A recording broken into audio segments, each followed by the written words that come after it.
Hello everyone and welcome back. So in this video we are going to talk about the microservice world, like what all different architectures are available in the microservice world and how we can actually look at these different microservices.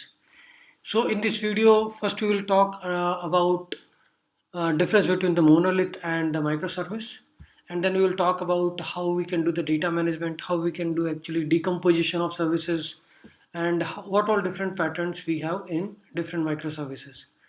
Okay, so before starting, in the previous video we just talked about the basic things like what all infrastructure component we would need for all these different microservices.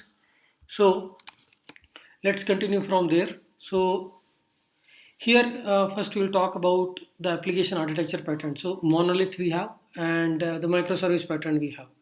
So the difference between monolith and microservices, in monolith we are just creating the different modules and we keep adding the different set of modules. In the microservice we try to split the service based on the logic. So now the service segregation can happen in different ways. Based on the business needs, can we create a separate service for this particular set of requirement, or all these things decisions can be taken care. Okay, so from microservice.com I have this particular diagram, and it is talking a lot about microservice architectures. So it covers everything about the client server, how the component communication is happening in the microservice world, how the services are making requests to one another, how we are managing the data for the different microservices, and how we can actually collect the metrics. This is called observability, right?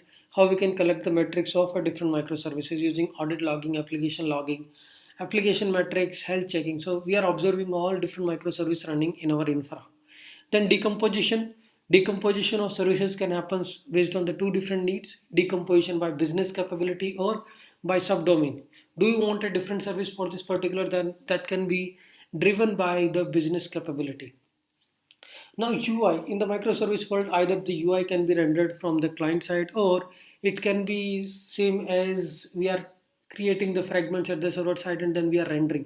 That is called as a server side fragment rendering or server side rendering.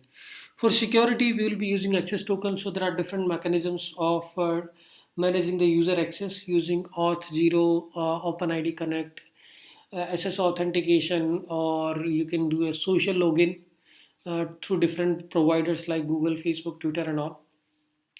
Okay, then we have different patterns. Patterns are like if I just talk about like event sourcing pattern, domain event, CQRS, common query, responsibility segregation, API compositions.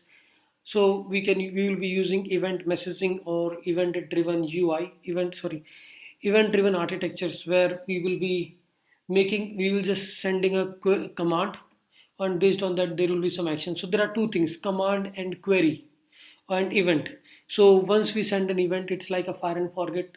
We have a two decoupled applications. You send a event, then that event will be captured by some other service and then action will be performed.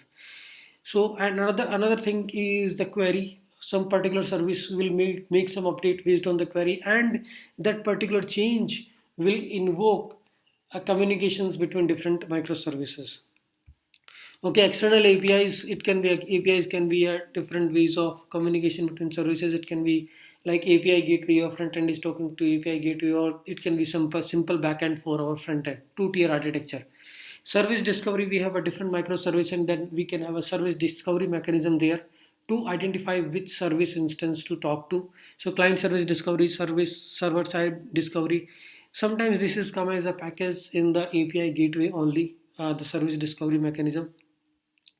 Data management, like you can manage the data for an individual microservice, or there can be shared database. Saga as an API composition is just a way how the microservices will talk to each other through some event is triggered to Kafka, RabbitMQ, or some event bus that will be captured by the subscriber. So you have a publisher subscriber, you publish a message to the event bus. So this will allowing you to decouple the applications and they are working independently. Okay, so in this, let's talk more about our microservice architectures.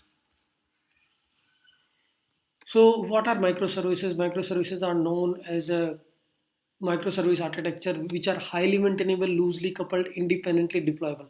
That is the first thing which you should always remember. Even if you are building a e-commerce applications or any kind of application, these things should be there, then only you can build a microservice architecture. You should not make unnecessary complexity of talking too much internally into the microservice. If there is a way, then you can just use a monolith in that case. Okay, so we'll talk about the different patterns here in that microservice. Different patterns are like, if we just talk about the different patterns. So infrastructure patterns are there. So even in the different patterns, we have a CQRS. So CQRS, domain events and event sourcing. This is being used for the data management into a different microservices. Then other challenges also, like how you can write test cases, because the logic doesn't reside in a particular service. So you can write a customer driven contract test or service component test. So you will be testing the independent services and you will be testing the end to end flow of different services. Now deployment patterns, I think I haven't created here. Deployment patterns can be like, you want how you want to deploy a service, but one service, one host, one service, one VM, one service, one container, right? Or serverless deployment. So in today's world, we are using Kubernetes, where we are deploying a one particular service onto a particular pod or a container, not on host or VM. But earlier, or maybe in the current world also, with the AWS and Azure, we are using EC2 instance or these machines VMs to deploy our applications. Okay, and so in the next video, what we will do is we'll just take a simple example of two-tier architecture, three-tier architecture, how we are writing our Java applications using Spring Boot microservices, and there is some different microservices which are built in the Spring Boot, and they are actually talking to different services and different kind of architecture. So here we'll be talking about service-oriented architecture and how we are actually managing the data between these all different services. So it can be a database per service or the shared database, or we'll be using some pattern, different architecture pattern. So different infrastructure pattern we talk about, like in the infrastructure you will be managing the security, you will be managing the communication style, right? So communication style can be RPC, gRPC, all these protocols you will be using to communicate to different microservices. For observability, where you wanted to observe a change in the service, can be achieved by these metrics, different health check APIs and all. And server side rendering, which is about the UI, right, which is being exposed to the client side, right? So there you can just do a server side rendering and client side rendering. Okay, so let's collect all these things, and we'll talk about all these. So in the communication, we have a service discovery. Service discovery is having client-side discovery, server-side discovery, or third-party application registration. External APIs can be API gateway. So here in this diagram, we covered almost everything. Okay, how all cross-cutting concerns, how the communication is happening, how the discovery is happening for a particular service, how we are managing the security, how the UI is going to be, how you can decompose microservices, right? So initially we had a monolith architecture, and now we are splitting into microservices. We can have a API gateway which will further talk to all the other microservices. So API gateway will give us a central point of communication. Then other microservices can talk to each other using the REST or SOAP based service or GraphQL based communication, or lower level protocols. gRPC can also be used for the communication, or you can use a Redis publish subscriber mechanism, where one particular service will publish to a Redis and then other will be subscribing to it, or you will be using the event bus. So in that case, we will introduce the event driven architecture. Event is any particular event. Event driven means any event happened and something expected to happen after that, like you are sending an email, so somebody will be receiving it. So we are not sure if somebody is receiving it and reading it and some action will be happening. So that is an event.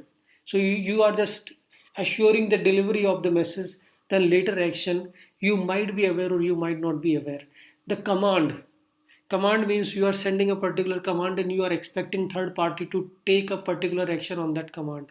Similarly, we have a query. We are actually doing a querying with the different services, sending a command, sending an event, right? So all these patterns, CQRS, event driven architecture, all these things we are going to take a look. So I will be talking in context of the Node.js services, and will not talk in depth about all these microservices, all these different patterns, but we will try to cover some aspects so that a developer level, if you are a developer and you are looking for building some kind of a application architecture with all these different entities of a microservices, where you are looking at the application pattern, what all infrastructure pattern you can use, how you can structure your microservices so they can talk to each other, how you can monitor the microservices, how you can do the testing of microservices, how you can manage the data consistency across different microservices, how you will be sharing the data between microservices.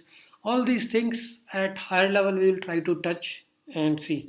Okay, thanks everyone.